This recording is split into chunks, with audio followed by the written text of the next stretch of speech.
అంటే ఇండియా ఎప్పుడూ డెవలపింగ్ కంట్రీగానే ఉండిపోతుంది ఫ్రెండ్స్. ఎందుకంటే నా చిన్నప్పటి నుంచి నేను India is a developing country అని వింటాడు తప్ప India is a developed country అని ఎప్పుడు వింటానేమో. అంటే అది మన చేతుల్లో ఉంది. ఎందుకంటే ఈ మనం చేసే పనుల వల్లనే ఇంకా India is a developing country లానే మిగిలిపోయింది. ఎందుకంటారా?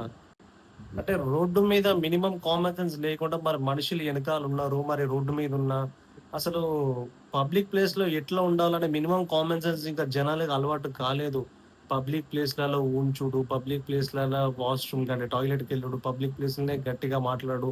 ఇక ఎక్కడైనా పబ్లిక్‌లో ట్రైన్‌లో గాని, ఇంకెక్కడైనా మెట్రోలో కూర్చుంటే ఇయర్ ఫోన్స్ పెట్టి అంటే ఫోన్ పెద్ద సౌండ్ పెట్టి పక్కనోడికి డిస్టర్బెన్స్ కలిగించుడు.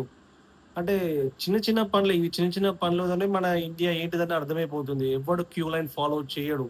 నువ్వు ఎంత జెప్పు, ఏమి జెయి, అరే ఇక్కడ చెత్త ఎయ్యకురా అంటే అక్కడనే చెత్తేస్తారు.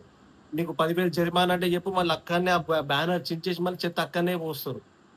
ఎప్పటికీ మనం ఒక డిగ్నిఫైడ్‌గా ఉండడానికి మనం ఇష్టపడం. ఇదొక బ్యాడ్ హాబిట్ ఇండియన్స్‌లో మొత్తం అందరికీ నాటుకుపోయింది. ఇది ఇప్పుడిప్పుడే మారుతాం అనుకుంటాం కానీ మాక్సిమం ఎంతమంది మారుతారో నాకైతే తెలవట్లేదు. నేనైతే చూసిన ప్రతిసారి చెత్తేయొద్దంటే అక్కడే చెత్తేస్తారు. వాష్‌రూమ్ పోతరు. పబ్లిక్ ప్లేస్‌నే ఊంచుతా ఉంటారు. ఇగ చెప్పొద్దు మీకు తెలుసు. ఇవి ఫస్ట్ మారితేనే మన ఇండియా మారుతుంది. అరే! అక్కడెక్కడనో సింగపూర్‌లో ఎక్కడనో రాత్రి 1:00 అయితాంటే అయినా అతను రోడ్ క్రాస్ చేయడానికి సిగ్నల్ కోసం వెయిట్ చేస్తున్నాడు. ఆ అర్ధరాత్రి పూట వాడికేం అవసరం? అయినా వాడు రూల్స్ ఫాలో చేస్తున్నాడు.